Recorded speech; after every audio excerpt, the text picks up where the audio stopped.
Every day, Sir Topham Hatt came to the station to catch his train.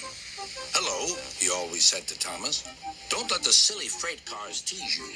Remember, you have an important job as a special helper in the train yard."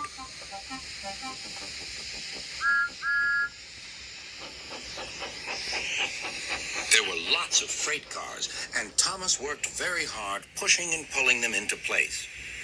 There was also a small coach and two strange things his driver called cranes.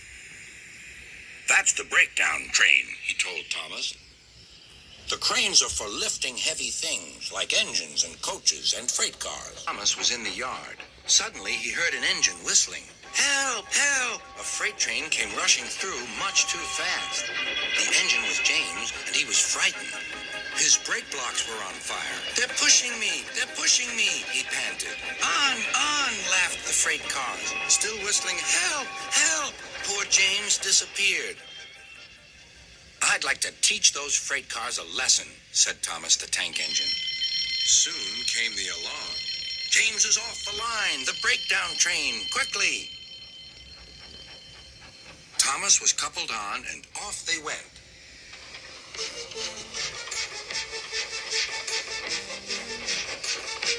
Thomas worked his hardest. "Hurry, hurry, hurry," he puffed. He wasn't pretending to be like Gordon. He really meant it.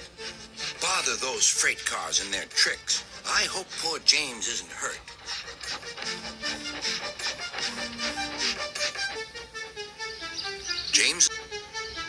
James's driver and firemen were feeling him all over to see if he was hurt.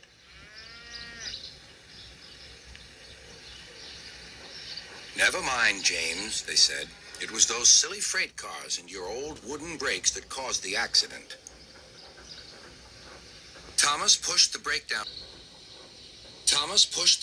train alongside. Then he pulled away the unhurt freight cars. "Oh dear, oh dear," they groaned. Serves you right, puffed Thomas. He was hard at work, puffing backwards and forwards all afternoon. "This'll teach you a lesson, he told the freight cars. And they answered, "Yes, it will, yes, it will." They left the broken cars. Then, with two cranes, they put James back on the rails. "Yes, it will." They left the broken cars. Then, with two cranes, they put James back on the rails.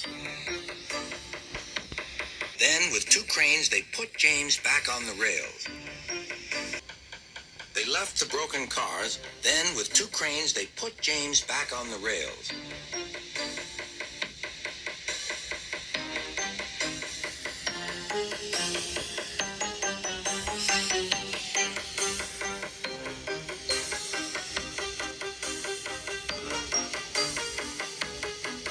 Tried to move, but he couldn't, so Thomas helped him back to the shed.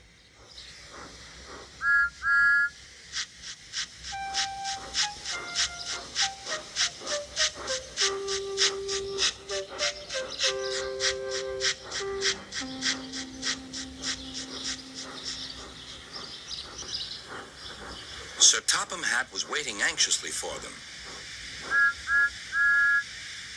"Well, Thomas," he said, "I've heard all about it, and I'm very pleased with you. You're a really useful engine.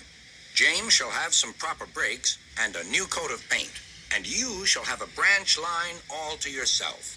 "Oh, thank you, sir." "James shall have some proper brakes and a new coat of paint. You're a really useful engine. James shall have some proper brakes and a new coat of paint, and you shall have a branch line all to yourself." "Oh, thank you, sir," said Thomas. "Oh, thank you, sir," said Thomas. Now Thomas is as happy as can be. He has a branch line and two coaches called Annie and Clarabelle. He puffs proudly backwards and forwards with them all day.